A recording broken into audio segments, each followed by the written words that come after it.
हजुरहरूलाई यो झकझकाउन हामी उपस्थित छ। हजुरले संविधानमा लेखिएको कुराको होइन र? हेलो सर, उहाँ टोइलेट जानुपर्छ। गाइस, पहिला चाहिँ तपाईँहरूले यो भिडियो हेर्नु छैन तलको कस्तो छ अनि सल्लाह गरौँला है त्यस बारेमा। मलाई चाहिँ लास्टै के कुरो नबुझे जस्तो पनि होइन, मैले कुरो आफै पनि बुझेन खासमा कुरो भएको चाहिँ के हो होइन। र यसपालि चाहिँ हाम्रो अपिल त्रिपाठीजी पनि कोही संविधानले पठाएको होइन, हाम्रो देशको हुनहार एउटा पत्रकारको चपेटामा पर्नुभएछ। अब उहाँले चाहिँ अन्तर्वार्ता दिन नमानेर चाहिँ टोइलेट जानुभएको छ गाइस। यो भिडियो चाहिँ हेरौँ है पहिला। हजुरलाई धेरै धेरै सम्मान छ र नानकामीको तर्फबाट।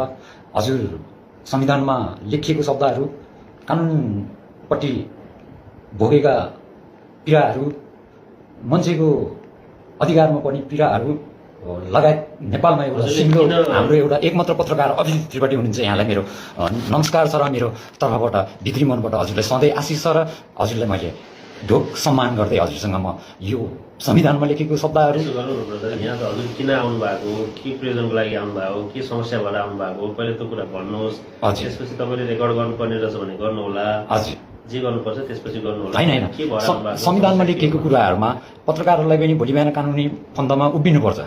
संविधानमा लेखिएको कुरा छ कि कसैले हतियार चलाउन नपाउने, सबै पीडितहरूले उपचार पनि पाउने, रोगीहरूले होइन। आज हस्पिटलको कार्ड लिएर मान्छेहरू उपचारको लागि एउटा माग्दै हिँडेको यो हजुरले पनि देख्नुभएको छ।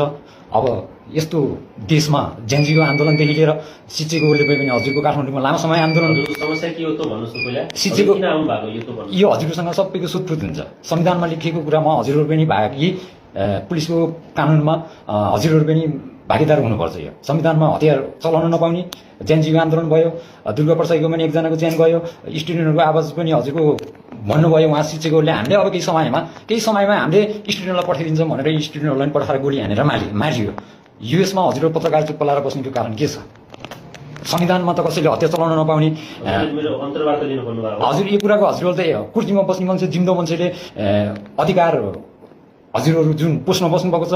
म कुनै पार्टीको मान्छे होइन र कुनै म व्यक्तिले मलाई चिया खुलाएर पठाएको होइन। म आफ्नो समयमा र आफ्नो परिस्थितिमा नारायणकामी उपस्थित जुनै ठाउँमा पनि हुन्छ र यो देशपट्टि एकदम माया गर्छु र मैले यो कुराहरूदेखि लिएर अब पत्रकारी क्यामेरै अब दुईवटा बाटो भएको हुनाले हजुरहरूलाई यो झकझकाउन नारायणकामी उपस्थित छ। हजुरले संविधानमा लेखिएको कुराको एक एक भाग चाहिँ हजुरले बिहोर्नुपर्ने हुन्छ सबैजनाले, होइन र? Hello sir,